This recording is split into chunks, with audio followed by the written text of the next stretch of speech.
What a day for baseball talk. Hello and welcome to the walk off. This is a Monday morning mailbag on a Tuesday afternoon. I'm Scott Belford, normally joined by the one and only Adam Mack. However, he is unavailable today, so we're flying solo and so much to talk about. Holy shit. What a trade that came down yesterday. Yusei Kikuchi going to the Houston Astros, bolstering that starting rotation as they make an attempt at the wild card spot or even the AL West division, as they currently are tied with the Seattle Mariners for the lead there. Only just under 60 games to go before playoffs. So the Houston Astros going forward here, and a very big return for the Toronto Blue Jays. Obviously, and I don't want to be a wet blanket here, until we see success out of these prospects, it's tough to truly judge what this trade is. However, MLB pundits around the league are incredibly impressed with the return that the Toronto Blue Jays got. 23-year-old Jake Bloss, starting pitcher, who is probably going to get some starts for this Toronto Blue Jays team before the end of the year and is going to be vying for a spot in that 2025 rotation. Joey Loperfido, 25-year-old, who was a shock that he was added to this trade, right? Like Jake Bloss was the name that came out, and everyone thought it was going to be a 1-for-1. And even then, analysts were like, you know what? On an expiring contract for a starting pitcher that isn't going to do anything for this team that is already pretty much eliminated from the playoffs is a good return. But Joey Loperfido is Houston's number 3 prospect right now. He's going to be in the Blue Jays top 10.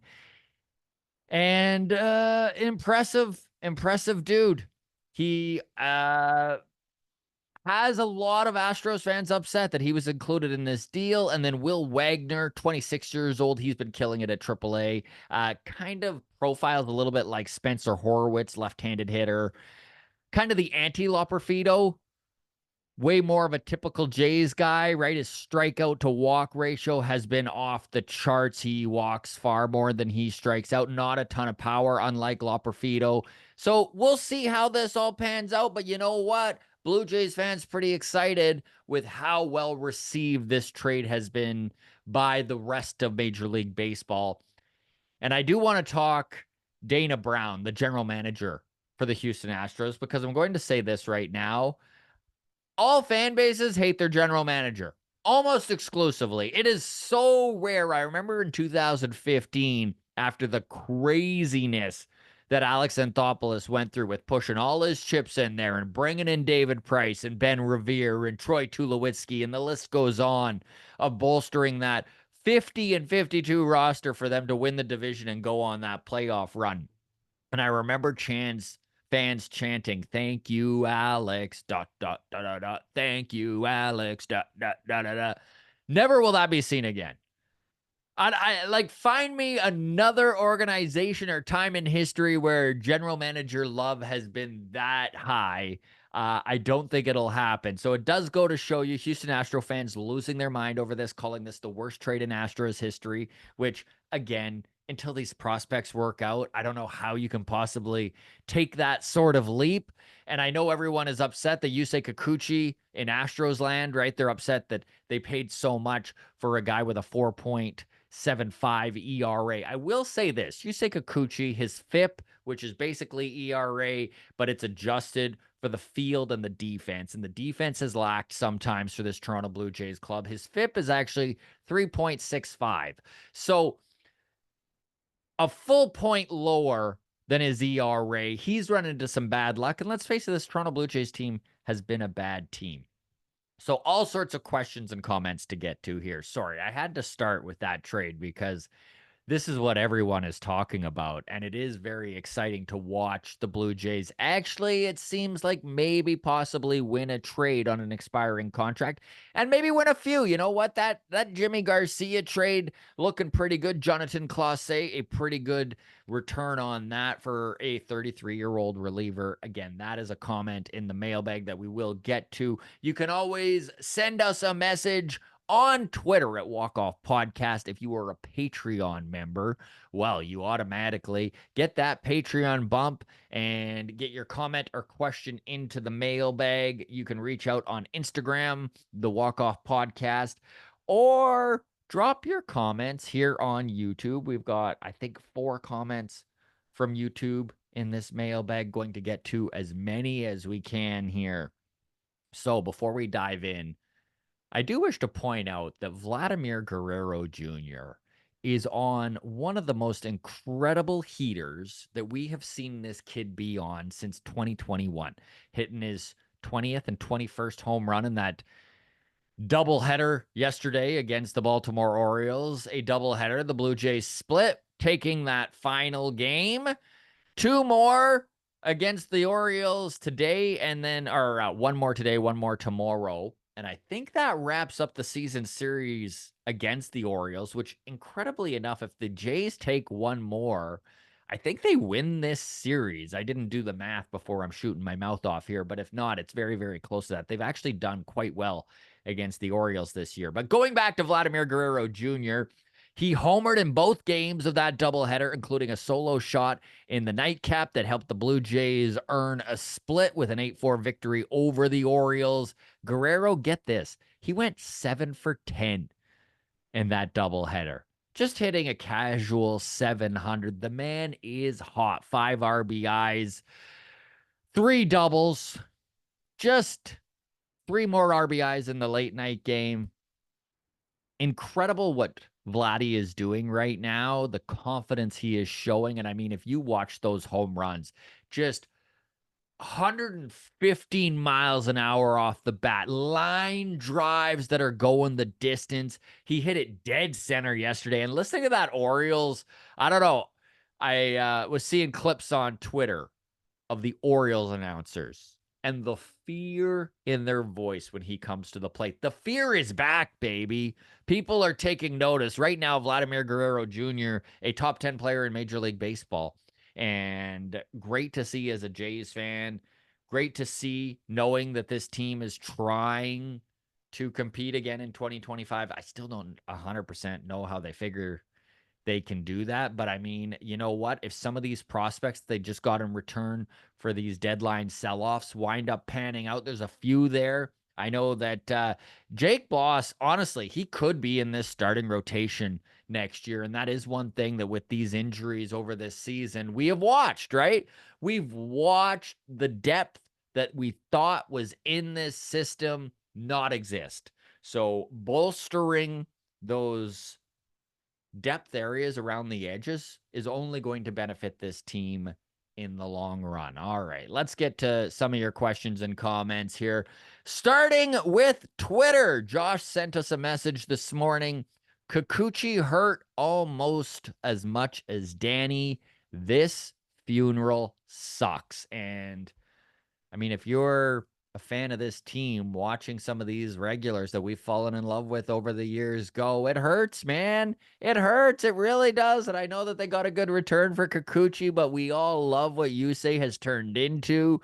That 3-year, $36 million deal that honestly, all of us were shitting on in year 1 turned out to look pretty darn good, especially when you look at the return at the deadline. Doesn't mean it doesn't hurt. And I know a lot of you already voiced that opinion and that feeling, the emotions, watching Danny Jansen, 11-year veteran in the organization, move on. It hurts, man. So I'm with you, Josh. Feels the same way.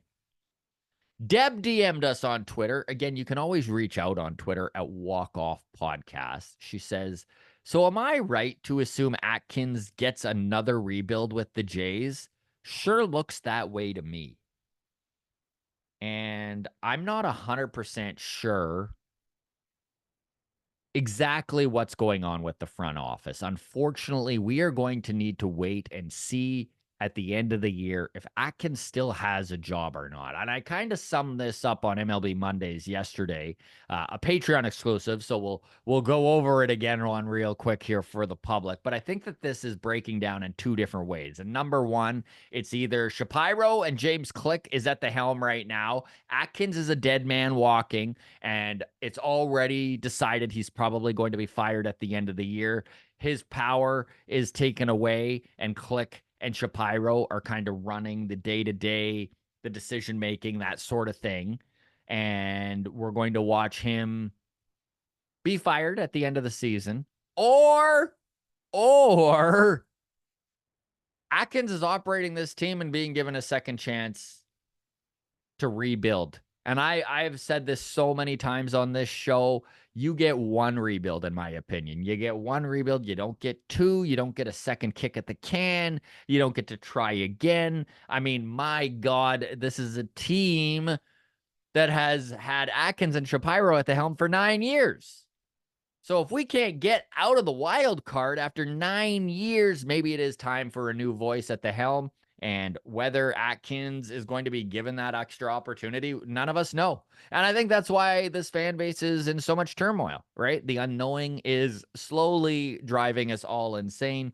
Watching this trade deadline, it doesn't really signify the direction that they have decided to go. You know, like we haven't watched anyone get moved that shocked us, right? Everyone has been on an expiring contract outside of Nate Pearson. And I think when it comes to Nate, this organization decided that they don't think he's anything more than he is. And maybe the Cubs can turn him into that high leverage reliever we all dreamed of.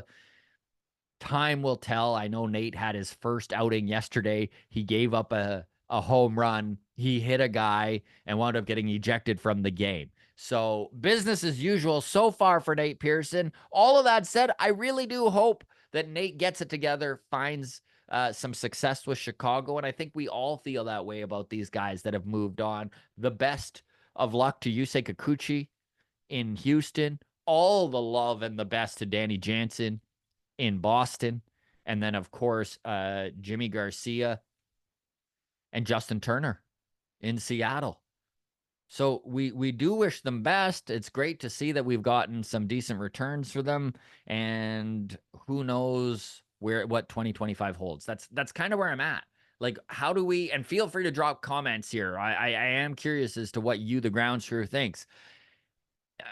Does this deadline make you feel more comfortable with them retooling and trying to compete again in 2025, or does this need to go a little deeper? I don't even know how to answer that. And I do feel strongly about the fact that if Vladimir Guerrero Jr. is agreeable to an extension, that they should be doing everything in their power to get it done, even if it does feel like an overpay right now in 2024. We've watched all these mega contracts. A lot of them don't seem so bad after a few years, and we watch some of the contracts that have come out. So I don't know.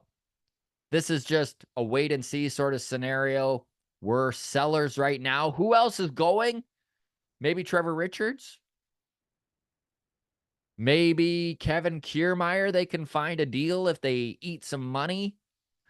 I mean, with how much of a return they got for Yusei Kikuchi, maybe Chris Bassett is available. I mean, he's got a year and a half left on his contract, needs to play out 2024 and then a free agent after 2025. Maybe it's worth exploring that. Going back to Twitter here, Trevor DM'd us and he says, I was listening to you on the walk off this AM and wondering how you do it. I had to turn it off.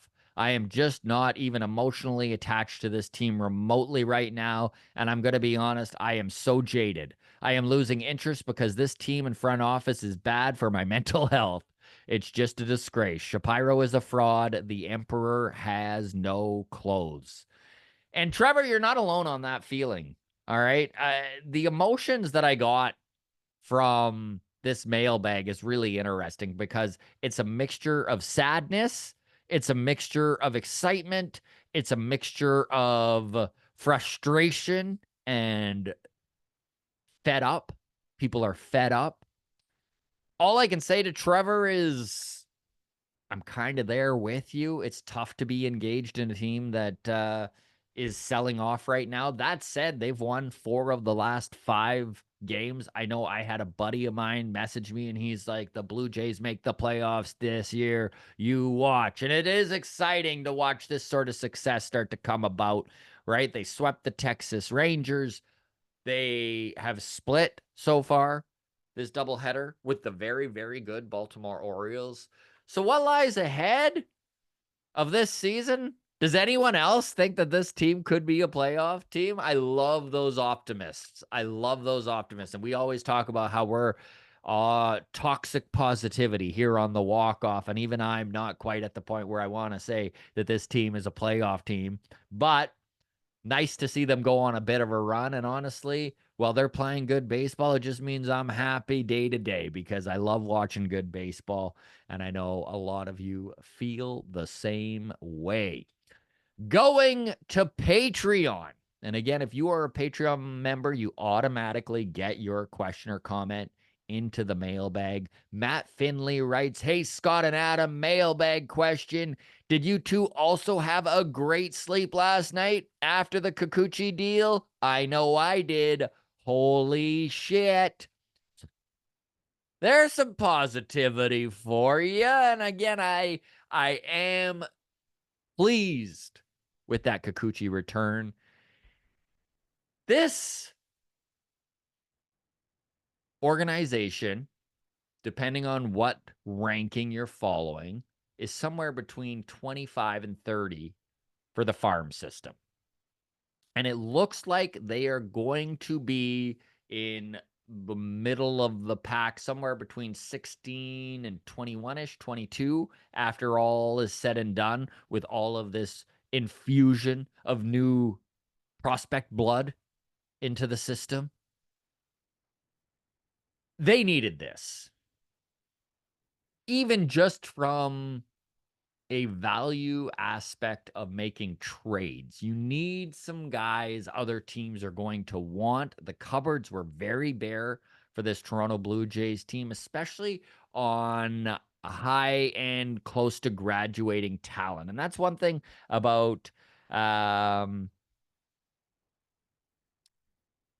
Loperfido, is that he's on the verge of being a major league player. That's one thing about Jonathan Clase that they got out of Seattle, is he's on the verge of being a major league player. These are two guys that have made their major league debuts this year already.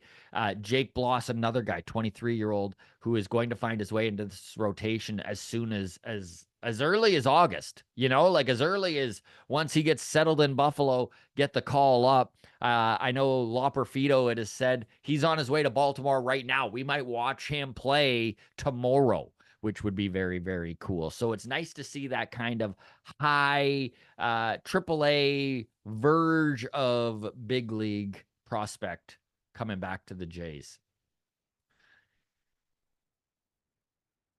Brian Crawford wrote in on Patreon. He says, "Not gonna lie, gentlemen, I'm pretty impressed with the Jimmy Garcia trade. Seems like a pretty good return for a 33-year-old reliever on an expiring contract." And that is a deal that maybe isn't getting enough airplay. It isn't being given enough credit, especially after this Houston Kikuchi deal, because Jonathan Clase is number 7 prospect in the Blue Jays system right now.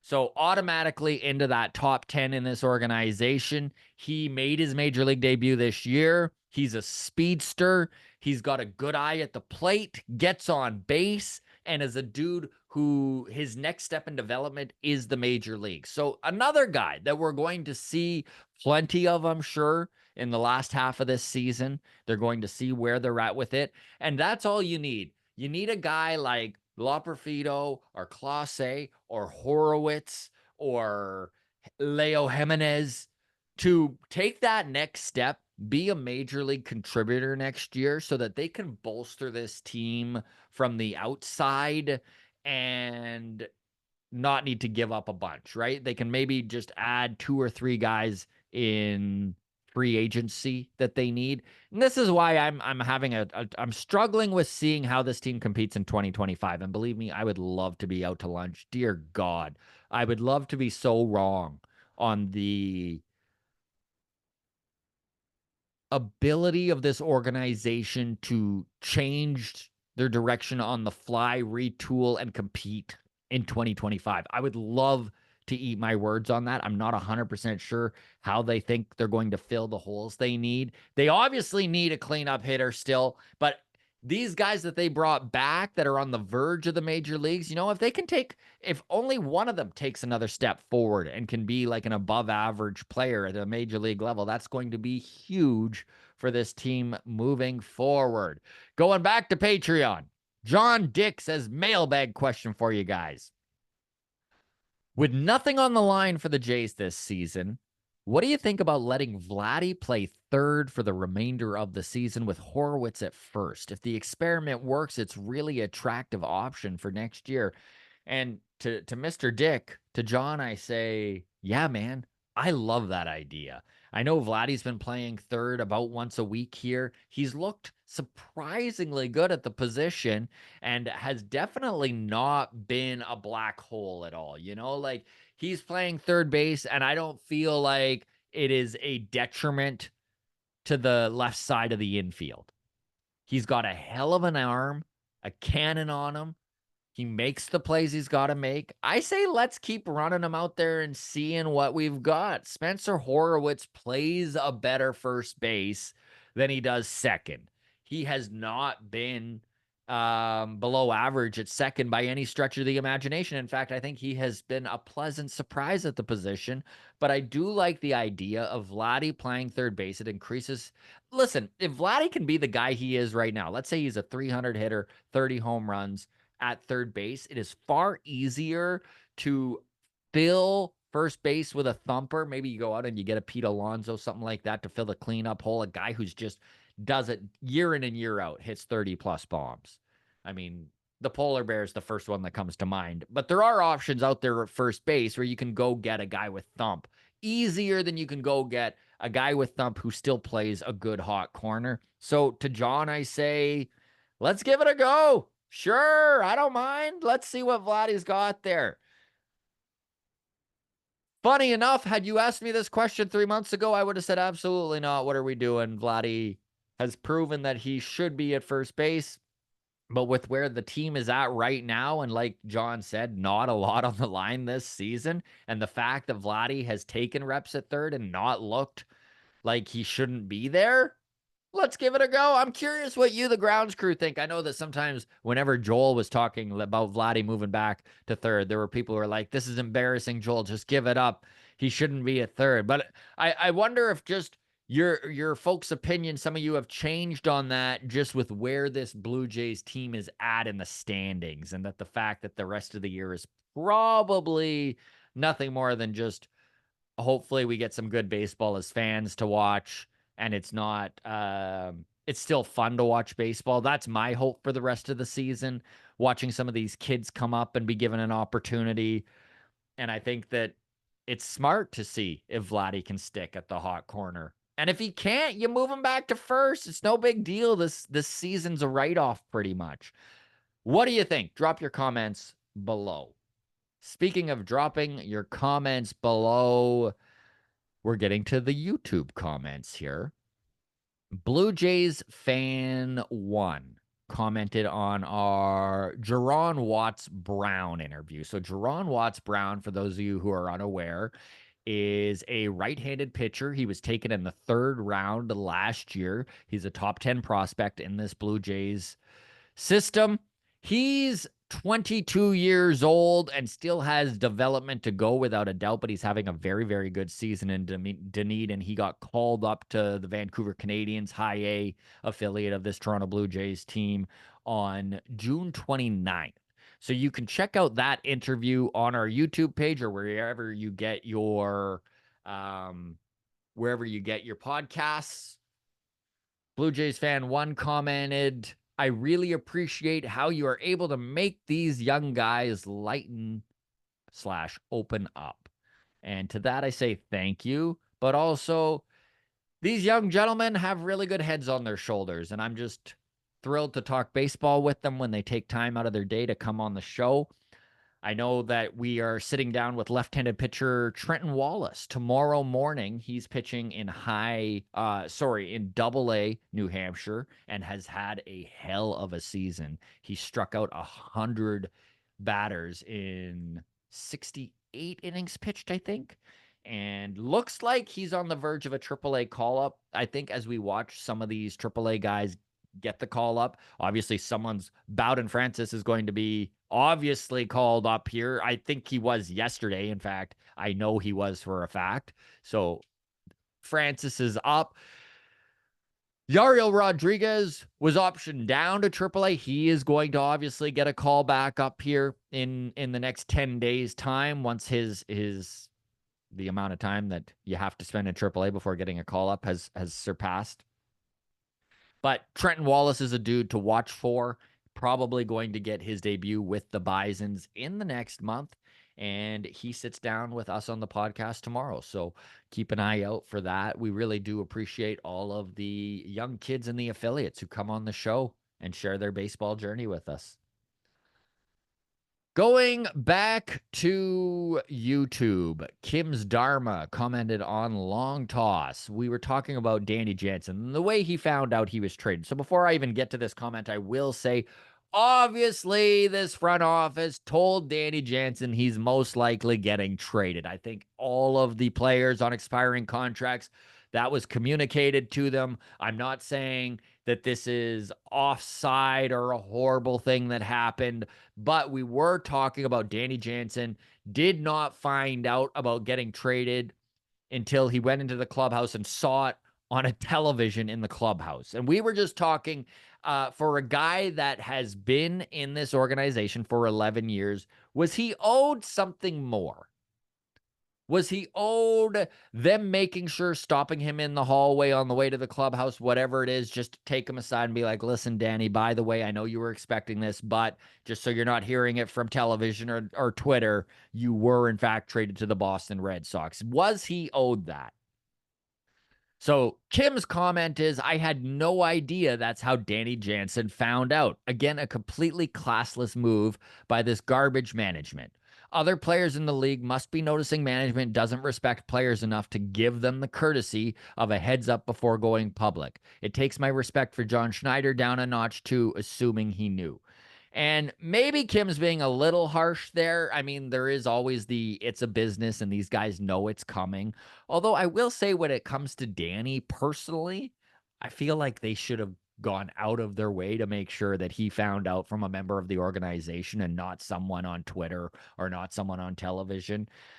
I don't know if it actually does affect free agents or the way outside players view this organization. We're just speculating on that, although there is a human aspect to this game, and ignoring that human aspect as a front office can give you a black mark.